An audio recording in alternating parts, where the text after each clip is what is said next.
Gentlemen, Mr. Tony Pavlinsky. Do you have a chair or something up here? There's not. I'm going north to your right. Thank you. You want? Is that good? Yep. Good. Send it up. Good evening. My name is Tony Bobolinsky. I served as a lieutenant in the United States Navy with high security clearance. My father and grandfather both served for decades in our country's armed forces. Since leaving the Navy, I've been involved in various successful businesses, both in this country and abroad. I am making this statement to set the record straight about the involvement of the Biden family, Vice President Biden, his brother Jim Biden, and his son Hunter Biden in dealings with the Chinese. I have heard Joe Biden say that he's never discussed business with Hunter. That is false. I have firsthand knowledge about this because I directly dealt with the Biden family, including Joe Biden. I have also heard that Vice President Biden said on Tuesday that Senator Ron Johnson, the chair of the Senate Homeland Security Committee, should be ashamed for suggesting that Biden family sought to profit from their name. Well, here are the facts I know, and everything I'm saying is corroborated by emails, WhatsApp chats, agreements, documents, and other evidence. And the American people can judge for themselves. I brought, I guess, for record, 3 phones that spanned the years 2015 through 2018. These phones have never been held by anybody else besides myself. I was told this past Sunday by somebody who was also involved in this matter that if I went public this information, it would bury all of us, man. The Bidens included. I have no wish to bury anyone. I've never been political. The few contributions I have made have been to Democrats. But what I am is a patriot and a veteran. To protect my family name and my business reputation, I need to ensure that the true facts are out there.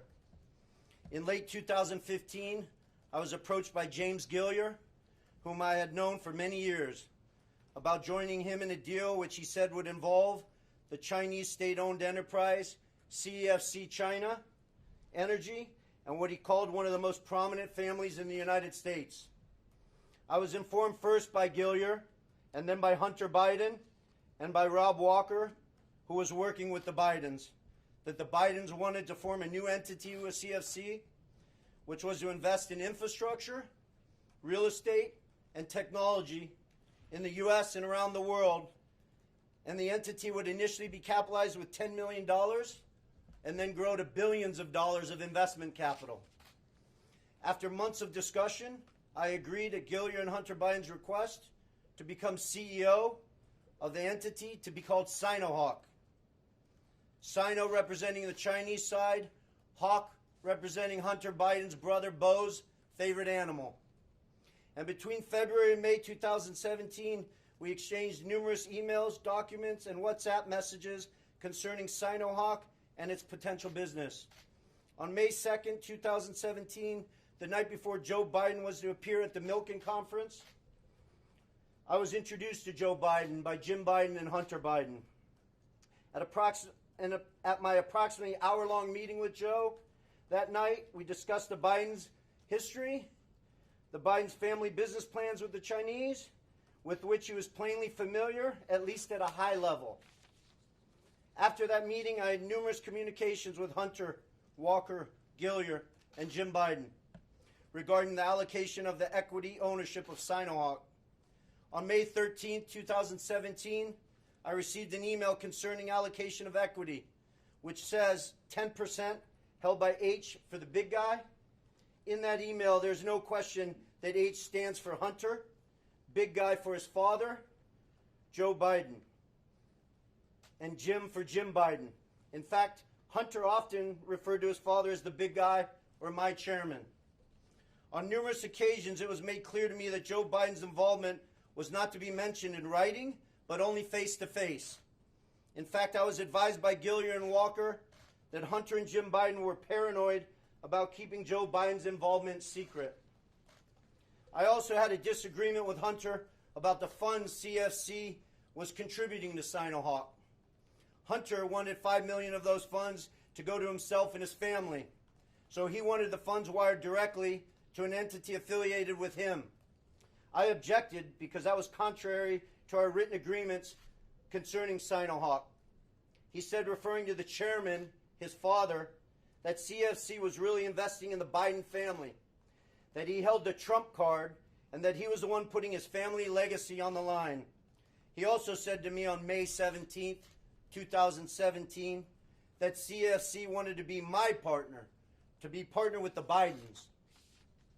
During these negotiations, I repeated to Hunter and others that Sinohawk could not be Hunter's personal piggy bank. And I demanded that proper corporate governance procedures be implemented for capital distributions. Hunter became very upset with me. CFC through July 2017 was assuring me the funds would be transferred to Sinohawk, but they were never sent to our company. Instead, I found out from Senator Johnson's September report that the $5 million was sent in August 2017 to entities affiliated with Hunter. Tomorrow, I will be meeting with the Senate committee members concerning this matter, and I will be providing to the FBI the devices which contain the evidence corroborating what I have said. So I will not be taking any questions at this time. Do you have any evidence that... You will be taking questions? I will not be taking questions at Well, this we're time. going to ask them anyway. Can you tell us a little bit more about this evidence that you're giving to the FBI? The evidence sits on these 3 phones. I don't want to go into anything any further. This will all be discussed with Senator Johnson and his committee, and the American people can decide what's fact. Who paid for you to be here? Did Joe Who Biden paid for your say expenses to be here? Thank you. accepting payments from the Chinese? Who invited you and paid for your travel, sir? I paid for myself. Did Rudy Giuliani have anything to do with your appearance here?